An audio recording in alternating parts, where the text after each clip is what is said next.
മലയാളി മക്കളെ വണക്കം. ഇന്ന് നമ്മുടെ അണ്ണൻ്റെ എപ്പിസോഡാണ്. വിജയ് സേതുപതി സാറിൻ്റെ അണ്ണൻ എന്നാണ് കേട്ടോ ഇന്നത്തോടെ നമ്മൾ പറയാൻ പോകുന്നത്. ഭയങ്കര പാടാണ് കേട്ടോ സേതുപതി സാർ നമുക്ക് പറയുന്നത്. അതിനെക്കാട്ടും നല്ല നമുക്ക് അണ്ണ എന്ന് പറയാം. അപ്പം നമ്മുടെ അണ്ണയുടെ എപ്പിസോഡായിരുന്നു. അപ്പം ആദ്യമേ തന്നെ പറയുന്നുണ്ട്, നമുക്ക് ഈ വീക്കിലി ടാസ്ക് ഒക്കെ കണ്ടപ്പോൾ തന്നെ നമ്മൾ പറഞ്ഞ നട്ട ഫ്ലോപ്പായിരുന്നു ഈ ടാസ്ക് എന്ന് പറയുന്നത്. നല്ല രീതിയിൽ തന്നെ കളിച്ചിട്ടുണ്ടായിരുന്നില്ല. അതിനെപ്പറ്റി വിമർശിക്കുന്നുണ്ട്. അധികാരം കയ്യിൽ വന്നു കഴിഞ്ഞാൽ, അതായത് വീട് രണ്ടായിട്ടിരുന്നാൽ നല്ലവണ്ണം കളിക്കുമെന്ന് വിചാരിച്ചു. ആ രണ്ട് വീട് തന്നെ രണ്ട് പ്രദേശമാകുമ്പോൾ നല്ല രീതിയിൽ കളിക്കുമെന്ന് വിചാരിച്ചു. അധികാരങ്ങൾ കിട്ടിയപ്പം അതിനെക്കാട്ടി നന്നായിട്ട് കളിക്കുമെന്ന് വിചാരിച്ചു. ഒന്നും തന്നെ നടന്നില്ല. ഇനി ഓരോരുത്തരുടെ പേര് പറയുമ്പോൾ നിങ്ങൾ നന്നായിട്ട് ക്ലാപ്പ് ചെയ്യണം കേട്ടോ. അതായത് അവരെ എൻകറേജ് ചെയ്യുന്ന പോലെ കാണിക്കണം.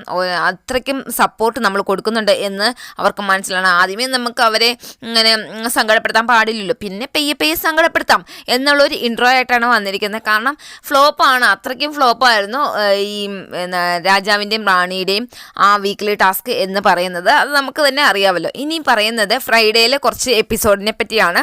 അത് കാണിക്കുകയാണ് കേട്ടോ. അതായത് ഒരു പാസ് ആക്ടിവിറ്റി ഏരിയയിൽ എല്ലാവരുടെയും കുറച്ച് ഫോട്ടോസ് വെച്ചിട്ടുണ്ട്. അതിലാണെങ്കിൽ ഡു നത്തിങ് എന്നുള്ളതിൻ്റെ അതായത് ഇതുവരെ കാണാത്ത കുറേ ഫോട്ടോസാണ് കാണിച്ചിരിക്കുന്നത്. പിന്നെ പ്ലാസ്മ ടിവിയിൽ ഡു നത്തിങ്ങിൻ്റെ ഒരു വീഡിയോ എല്ലാവരെയും കൂടെ ചേർന്നിട്ടുള്ള ഒരു വീഡിയോയും കാണിക്കുന്നുണ്ട്. അത് ഞാൻ നമ്മുടെ ലൈഫിൽ വേറെ എന്തെങ്കിലും ഡു നത്തിങ് നടന്നിട്ടുണ്ടെങ്കിൽ അത് പറയുന്നുണ്ട് കേട്ടോ. പിന്നീട് അവിടെ കുറച്ച് 5 സ്റ്റാറിൻ്റെ വെച്ചിട്ടുണ്ട്. അവരാണ് കേട്ടോ ആ ടാസ്ക് നടക്കുന്നത്. അത് വെച്ചിട്ടുണ്ട്, അതും എടുത്ത് കഴിക്കാം എന്ന് പറയുന്നുണ്ട് കേട്ടോ. എല്ലാവരും ട്രൈ ചെയ്യണേ. എല്ലാവരും വീഡിയോ ഫോട്ടോസൊക്കെ കണ്ടു, വീഡിയോസൊക്കെ കണ്ടു. അത് ഇനി ദീപക് വന്നിട്ട് പറഞ്ഞേ, ആ ബോംബ് തന്നില്ലേ, ആ ബോംബ് എൻ്റെ കയ്യിൽ തന്നത്, അത് വെച്ച് എനിക്ക് ഒന്നുമേ ചെയ്യാൻ പറ്റുന്നില്ല. അതായിരുന്നു ഡു നത്തിങ് എന്ന് പറയുന്നുണ്ട്.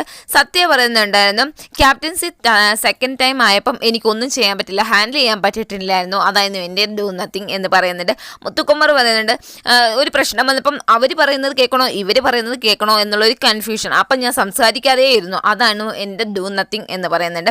ജാക്ലിൻ വന്നിട്ട് പറയുന്നത്, ഷോപ്പിങ്ങിലെ ആ ടാസ്ക് വന്നപ്പം ഞാൻ ഓവറായിട്ട് ഗ്രോസറീസ് പർച്ചേസ് ചെയ്തിട്ടുണ്ടായിരുന്നു. അത് കഴിഞ്ഞപ്പോൾ തൊട്ട് ഞാൻ ഫ്ലോപ്പായിപ്പോയി, അതായിരുന്നു എൻ്റെ ഡു നത്തിങ് എന്ന് പറയുന്നത്. സൗന്ദര്യ പറയുകയാണ്, പ്രോബ്ലം വരുമ്പം അവർ പറയുന്നതാണ് ശരി, ഇവർ പറയുന്നതാണ് ശരി, ആരുടെ കൊടുത്ത് നിൽക്കണം ആരുടെ കൊടുത്ത് നിൽക്കണ്ട എന്നുള്ളൊരു കൺഫ്യൂഷൻ ഇല്ല, അതായിരുന്നു എൻ്റെ ഡു നത്തിങ് എന്ന് പറയുന്നത്. റയാൻ വന്നിട്ട് എന്താ പറഞ്ഞതെന്ന് എനിക്ക് മനസ്സിലായിട്ടില്ല കേട്ടോ.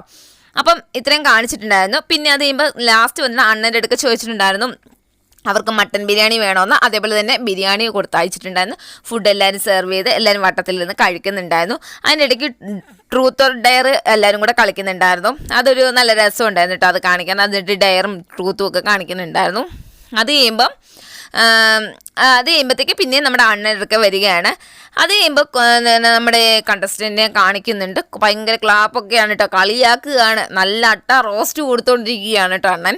അത് കഴിയുമ്പം അവരോട് ചോദിക്കുക, ഏത് സീസണുകളിൽ വെച്ചിട്ട് 8ാമത്തെ സീസണിൽ നിങ്ങൾ എന്ത് കൊടുത്തു, നിങ്ങൾ എന്താണ് ഇൻട്രസ്റ്റിംഗ് ഫാക്ടറായിട്ട് ഓഡിയൻസിന് കൊടുത്തിട്ടുണ്ടായിരുന്നത് എന്ന് ചോദിക്കുന്നുണ്ട്. അപ്പം അതുപോലെ തന്നെ അണ്ണനെ നന്നായിട്ട് കുഴപ്പിച്ച് വിട്ടിട്ടുണ്ടായിരുന്നു നമ്മുടെ കണ്ടസ്റ്റൻസ്. സത്യം പറഞ്ഞാൽ അവർക്ക് ക്വസ്റ്റ്യൻ മനസ്സിലാവാത്തതാണോ അത് ആൻസർ പറയാനുള്ള മടിയാണോ എന്ന് നമുക്ക് തന്നെ മനസ്സിലാവുന്നില്ല.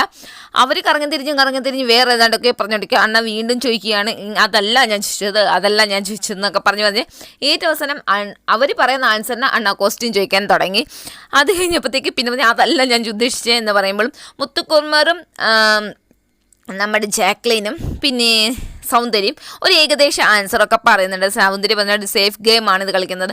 മുത്തുക്കുമാർ പറയുന്നത് നമ്മുടെ കണ്ടസ്റ്റൻറ്റിനെ മനസ്സിലാക്കാൻ പോലും പറ്റുന്നില്ല, ഒരു പോരാളികളില്ല എന്നൊക്കെ മുത്തുക്കുമാറും പറയുന്നത്. ജാക്ലിനും അതേപോലെ പറയുന്നുണ്ട്. ഉദ്ദേശിച്ചത് അതൊക്കെ തന്നെയായിരുന്നു കേട്ടോ. അത് കഴിയുമ്പം വീട് മാറിയത് എങ്ങനെയുണ്ടായിരുന്നു എന്ന് ചോദിക്കുന്നുണ്ട്. അപ്പോൾ പറഞ്ഞ് ടാസ്കൊക്കെ ചെയ്യാൻ കൊടുത്തതൊക്കെ നന്നായിട്ടുണ്ടായിരുന്നു, അങ്ങനെ എങ്ങനെയാണെന്നൊക്കെ പറയുന്നുണ്ട്. അപ്പോൾ പറയുന്നുണ്ട് ടാസ്ക് എങ്ങനെയുണ്ടായിരുന്നു, നിങ്ങൾ കൊടുത്ത ടാസ്കുകൾ എങ്ങനെയുണ്ടായിരുന്നു എന്ന് ചോദിക്കുന്നുണ്ട്. സൗന്ദര്യം, മഞ്ജരി, മുത്തുക്കുമാറിന് ഒരു പണിഷ്മെൻറ്റ് ഒരു 30 തവണ ഇടാൻ പറഞ്ഞിട്ടില്ല. അത് പറഞ്ഞപ്പോഴത്തേക്ക് സൗന്ദര്യം പറഞ്ഞിട്ട് ഞാൻ നിർത്താൻ പറഞ്ഞതാണ്, മഞ്ജരിന്നിട്ട് പറഞ്ഞിട്ട് പോയതാണ്.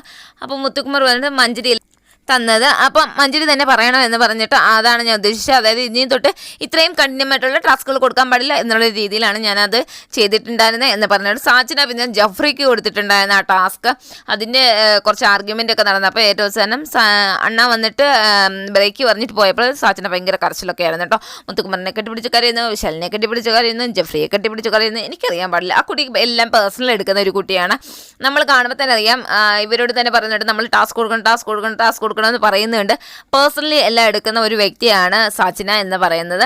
അപ്പം ആ കുട്ടി മനഃപൂർവ്വം കൊടുത്ത പോലെയാണ് എനിക്കും തോന്നിയിട്ട്. സോറി പറഞ്ഞതൊന്നും ഞാൻ കേട്ടിട്ടുണ്ടായിരുന്നില്ല.